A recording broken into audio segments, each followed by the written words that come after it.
తాజా లోకల్ వార్తలు వెంటనే మీ ఫోన్ లో తెలుసుకోవాలా? ఇప్పుడే ప్లే స్టోర్ లో ఐబీ స్మార్ట్ న్యూస్ అని సెర్చ్ చేసి యాప్ ను డౌన్లోడ్ చేసుకోండి. డిస్క్రిప్షన్ లో లింక్ ఉంది. Download now. Welcome to IB TV. Wyra నియోజకవర్గంలోని సోమవారం గ్రామ సమీప మామిడి తోటలో కమ్మ జనసేవా సమితి ఆధ్వర్యంలో వన సమారాధన కార్యక్రమం ఘనంగా జరిగింది.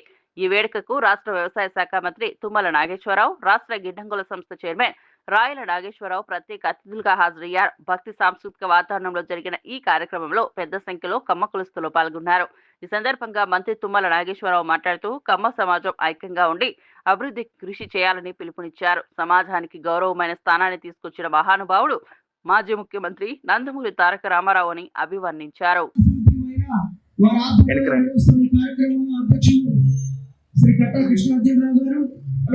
ఆ తర్వాత కార్యక్రమాన్ని మనం ఏర్పాటు చేసుకున్న పెద్దల దీవెనలు శుభాకాంక్షల తదనంతరం తుమ్మల నాగేశ్వరరావు గారు ఇచ్చేస్తా ఉన్నారు. వారికి కమ్మజన సేవా సమితి వైరా వారి పక్షాన హృదయపూర్వక బిజీగా ఉన్నప్పటికీ మనపై ఉన్నటువంటి ప్రేమ అభిమానాలతో ఇచ్చేసిన మంత్రివర్య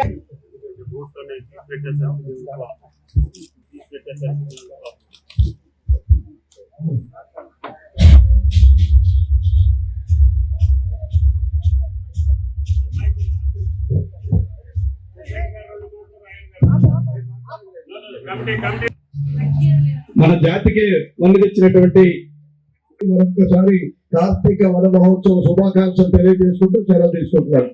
కమ్మ మహాజన ఆధ్వర్యంలో కార్తీక మహోత్సవం అనుభవం చేసిన ముఖ్య అతిథిగా వచ్చిన తుమ్మల నాగేశ్వరరావు గారు, రాష్ట్ర వ్యవసాయ శాఖ మంత్రులు, అదే సతీశ్వరికి ధన్యవాదాలు తెలియజేస్తాం.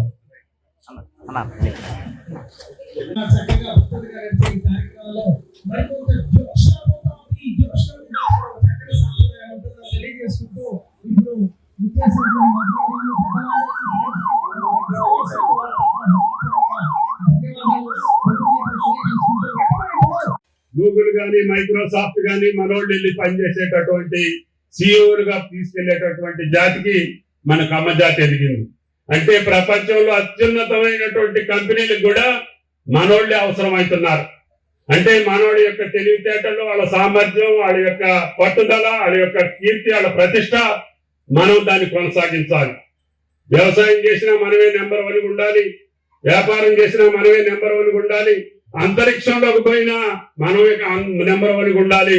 ఆ జాతి గౌరవాన్ని కాపాడేటట్టుగా ఎవరు ఏ స్థాయిలో ఉంటే ఆ స్థాయిలో ఆ కుల గౌరవాన్ని కాపాడమని చెప్పి కోరుకుంటూ, మిగతా కులాల్ని మన కులాలను అభిమానించుకుంటూనే, ఇతర కులాన్ని గౌరవించుకుంటూనే అందరినీ అభిమానించేటటువంటి ఏకైక కులం మన కమ్మ కులం అనేటట్టుగా మీరు ప్రవర్తించాలి. అది మన సంస్కృతి, అది మన సంప్రదాయం, మన పూర్వీకులు మనకిచ్చినటువంటి శక్తి. కాబట్టి వాళ్ళు మనకి సమాజ సేవ చేయమని చెప్పారు, త్యాగం చేయమని చెప్పారు, అదేవిధంగా ధైర్యంగా ఉండమని చెప్పారు, ఎవరికి తలంచకుండా బతకండి అని చెప్పారు. ఆ సంస్కృతిని కాపాడుకుంటూ జీవితాంతం ఈ యొక్క వ్యవసాయ కుటుంబంలో పుట్టినటువంటి నాకు ఈ శాఖలో మీకు అవకాశం ఉన్న కాడికి ఆయిల్ ఫామ్ వేయండి.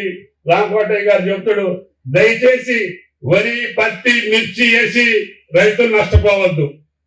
వాటికి అనేక రకమైనటువంటి జబ్బులు వస్తున్నాయి, చీడపీడలు వస్తున్నాయి, ప్రకృతి మనకి సహకరించట్లేదు, కురవాల్సిన టైంలో కురవట్లేదు, కురవకూడని టైంలో కురుస్తున్నాయి.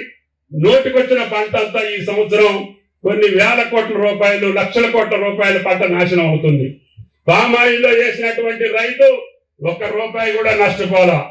పామాయిల్లో మీరు కోకో వేయచ్చు, వక్కేయచ్చు, జాజేయచ్చు, ఏ పంట అయినా వేసుకుంటే ఎకరానికి 3 లక్షలు వచ్చేదానికి నాది గ్యారెంటీ అని చెప్పి కూడా మీకు ఈ సందర్భంగా మనం చేస్తున్నాం. అందుకని మీ ఆయనలందరికీ చెప్పి, అయ్యా నీ వరి వ్యవసాయం చాలు, నీ పత్తి వ్యవసాయం చాలు, నీ మిర్చి వ్యవసాయం చాలు, ఎప్పుడు ఇదే ఉంది మనకి గొర్రె తోక గెత్తడు అన్నట్టే.